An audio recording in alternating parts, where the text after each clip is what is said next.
अस्सलाम वालेकुम। हमारा नेक्स्ट टॉपिक है इलेक्ट्रॉन माइक्रोस्कोपी, मतलब इलेक्ट्रॉन माइक्रोस्कोप का इस्तेमाल करना। ठीक है, इलेक्ट्रॉन माइक्रोस्कोप मतलब ऐसी माइक्रोस्कोप्स जिनके अंदर लाइट की जगह इलेक्ट्रॉन बीम इस्तेमाल होता है, इलेक्ट्रॉन्स इस्तेमाल होते हैं, उन्हें हम इलेक्ट्रॉन माइक्रोस्कोप कहते हैं। ठीक है, लाइट माइक्रोस्कोपी में क्या था कि लाइट इस्तेमाल हो रही थी चीज़ों को देखने के लिए, लेकिन यहाँ पर चीज़ों को देखने के लिए हम इलेक्ट्रॉन्स का इस्तेमाल कर रहे होते हैं, इलेक्ट्रॉन बीम गुजारते हैं हम। तो इलेक्ट्रॉन माइक्रोस्कोप ऐसी माइक्रोस्कोप जिनमें इलेक्ट्रॉन के बीम्स इस्तेमाल होते हैं, इलेक्ट्रॉन्स इस्तेमाल होते हैं चीज़ों को देखने के लिए, उन्हें हम इलेक्ट्रॉन माइक्रोस्कोप कह देते हैं। इन इलेक्ट्रॉन माइक्रोस्कोप में a beam of electrons passes through the object, जो भी चीज़ आपने देखनी है उसमें से इलेक्ट्रॉन का बीम गुजारा जाता है, मतलब इलेक्ट्रॉन्स गुजारे जाते हैं। ठीक है, वर्किंग मैग्नेटिक लेंसेज, हमने लाइट माइक्रोस्कोप पढ़ा था। लाइट माइक्रोस्कोप के अंदर लेंसेज जो लगे हुए थे वो शीशे के बने हुए होते थे, लेकिन इलेक्ट्रॉन माइक्रोस्कोप ऐसी माइक्रोस्कोप है जिसमें जो लेंसेज लगे हुए होते हैं वो मैग्नेटिक लेंसेज होते हैं। ठीक है, तो magnetic lenses focus electron beam, मतलब ऊपर से फॉर एग्जांपल यहाँ से जो है वो इलेक्ट्रॉन ऐसे आ रहे होते हैं, यहाँ पर जो है वो लेंसेज लगे हुए होते हैं। यहाँ पर फॉर एग्जांपल जो भी आप स्पेसिमेन इलेक्ट्रॉन माइक्रोस्कोप के अंदर रख के देख रहे हो वो यहाँ पे रखा हुआ होता है, मैग्नेटिक लेंस लगा होता है, नीचे फोटोग्राफिक फिल्म या स्क्रीन लगी हुई होती है। तो यहाँ से इलेक्ट्रॉन्स जब आते हैं तो इन इलेक्ट्रॉन के बीम को फोकस करने के लिए यहाँ पर मैग्नेटिक लेंसेज लगे हुए हैं।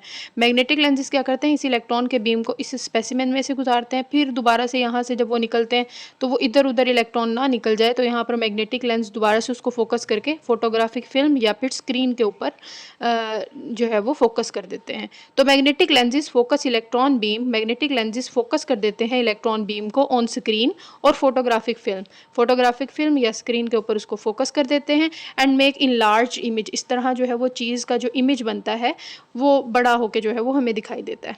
ठीक है, रिजॉल्विंग पावर से क्या मुराद है कि इलेक्ट्रॉन माइक्रोस्कोप आपको कितना क्लियर इमेज बना के देगी, कितना पॉइंट्स को क्लियर करके दिखाएगी। Resolving power is much greater than light microscope.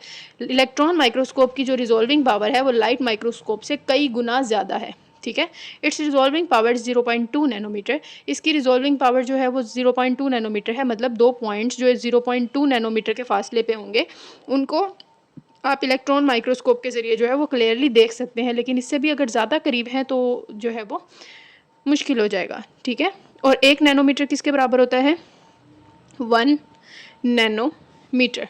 1 nano की वैल्यू क्या होती है, 10 की पावर -9, और ये यहाँ पर मीटर आ गया। ठीक है, तो ये 1 आप वैसे ही लिखेंगे, लाइन लगाएंगे, उसके बाद ये मीटर आपका यहाँ पर आ गया।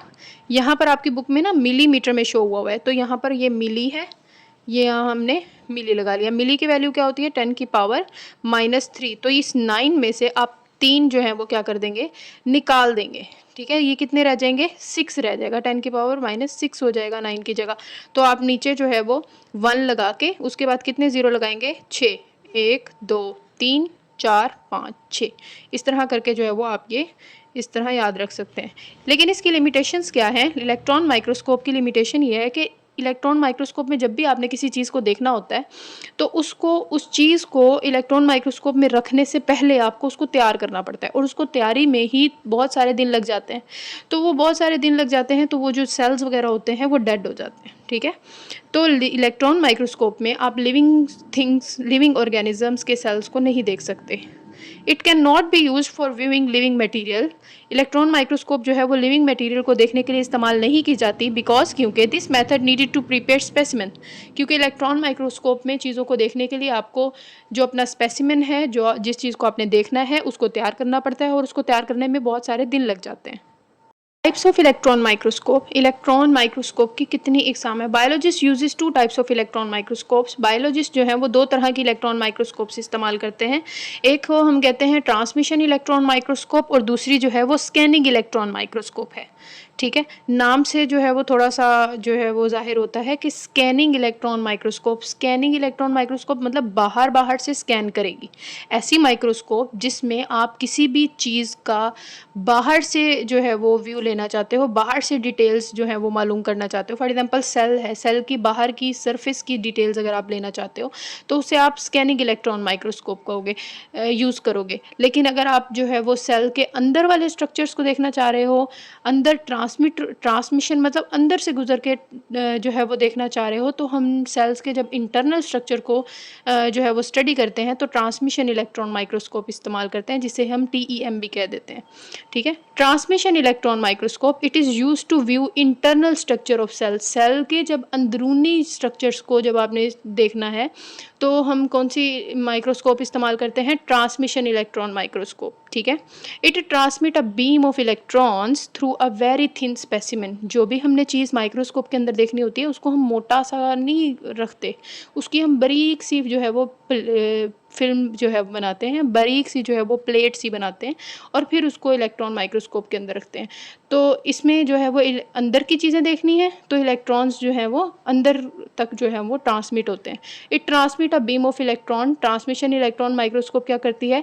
इलेक्ट्रॉन्स को अंदर तक जो है वो सेल के ट्रांसमिट करती है through a very thin specimen. ठीक है, इट कैन मैग्नीफाई, ये आपको बड़ा करके दिखाती है ऑब्जेक्ट को अप टू 2,50,000 टाइम्स, 2,50,000 गुना जो है वो गुना बड़ा करके ट्रांसमिशन इलेक्ट्रॉन माइक्रोस्कोप आपको चीज़ों को दिखाती है। उसके अलावा स्कैनिंग इलेक्ट्रॉन माइक्रोस्कोप है कि बाहर से अगर आपने चीज़ों को स्कैन करना है, बाहर से डिटेल्स देखनी है तो आपको स्कैनिंग इलेक्ट्रॉन माइक्रोस्कोप इस्तेमाल करनी चाहिए।